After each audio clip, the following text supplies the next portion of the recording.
Hello friends, आज हम बात करेंगे दोष मुक्ति और उन्मोचन। ठीक है, यानी कि एक्विटल एंड डिस्चार्ज में क्या अंतर होता है।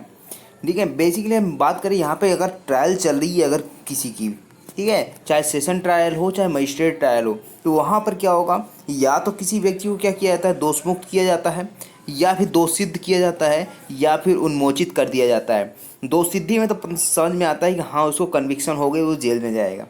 लेकिन बात करें यहाँ पे दोष मुक्ति और उन्मोचन की, छोड़ा तो दोनों में जा रहा है, लेकिन डिफरेंस कहाँ पे आ जाता है इसमें। ठीक है, डिफरेंस क्या होता है इसमें, तो ये बात करेंगे आज के सेशन में। ठीक है, बने रहें हमारे साथ।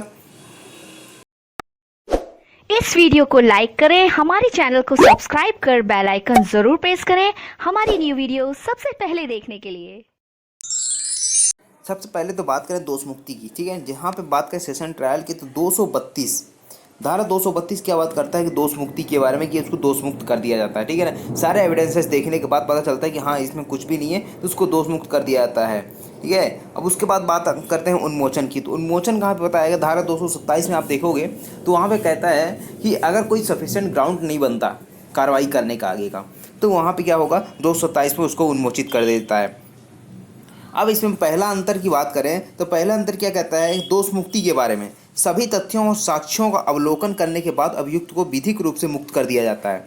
यानी कि सभी तथ्य, जो भी फैक्ट आते हैं उन सभी को न्यायालय देखता है, जो भी एविडेंसेस आते हैं उनको भी क्या करता है, वो उस पर विचार करता है, अवलोकन करता है। उसके बाद अब लगता है कि अभियुक्त को विधिक रूप से मुक्त कर देना चाहिए, इसके ऊपर कोई चार्ज नहीं बनते। ठीक है ना, जो चार्ज लगाए गए हैं वो बेबुनियाद लगाए गए हैं, तो वहाँ पर क्या किया जाएगा, उसको दोष मुक्त कर दिया जाता है।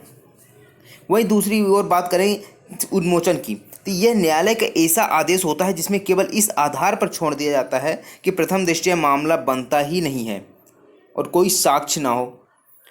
अब यहाँ पे जैसे ही मामला आता है कोर्ट में विचारण के लिए, तो वहाँ पे पहले न्यायालय देखता है जो भी उसके चार्जशीट वगैरह जो पेश की गई है, ठीक है ना, और उसके साथ जो भी डॉक्यूमेंट्स पेश किए गए उसको देखने पर प्रथम दृष्टया मामला बनता ही नहीं है। ठीक है ना, न्यायालय को लगता है कि हमें प्राइमा फेसाई तो उसमें कोई केस ही नहीं बनता है, कोई साक्ष्य है नहीं उसके खिलाफ, तो यहाँ पे क्या कर दिया जाएगा, उसको उन्मोचित कर दिया जाता है। ठीक है, उन्मोचन नहीं किया जाता, उसके बाद फिर क्या किया जाता है, चार्ज लगाया जाता है, आरोप लगाया जाता है। ठीक है, उसके बाद नेक्स्ट आता है कि यह अंतिम निर्णय होता है। यानी दोष मुक्ति जो है ना, यह बिल्कुल अंतिम निर्णय होता है। सारे तथ्यों को देखता है, सारे साक्ष्यों को देखता है, उसके बाद जो यहाँ पे निर्णय सुनाता है ना, तो क्या कहलाता है, वो अंतिम निर्णय कहलाता है। और उसके बाद दूसरी ओर यहाँ उन्मोचन की बात करें तो इसमें क्या कहता है, इसमें बिना किसी पर्याप्त आधार के छोड़ा जाता है, जिसमें विचारण शुरू ही नहीं होता। ठीक है, दोष मुक्ति के लिए क्या होना चाहिए, विचारण तो शुरू होगा, साथ ही साथ विचारण शुरू होने के बाद क्या होते हैं, सारे एविडेंसेस आते हैं, उसके बाद क्या करता है न्यायालय, उसको दोष मुक्त करता है। लेकिन इसमें विचारण शुरू ही कहाँ होता है, ठीक है, इसमें विचारण शुरू ही नहीं होता है। ठीक है, दूसरे में तो यहाँ पे क्या कर दिया जाता है, विचारण शुरू होने के पहले ही उसको छोड़ दिया जाता है। विचारण कब शुरू होगा, जब उस पर आरोप लगेंगे, उसके बाद एविडेंसेस आएंगे, ये सब होगा। तो यहाँ पे उन्मोचन में तो ऐसा कुछ होता ही नहीं है ना। ठीक है ना, इसमें पहले ही छोड़ दिया जाता है। उसके बाद थर्ड यहाँ पे बात करें तो यह आपराधिक विचारण की अंतिम चरण होती है। यानी कि या तो कन्विक्शन होगी, ठीक है, या फिर यहाँ पे क्या कर दिया जाएगा, उसको एक्विटल कर दिया जाएगा, ये दोष मुक्त कर दिया जाएगा। तो ये आपराधिक विचारण की अंतिम चरण होता है ये।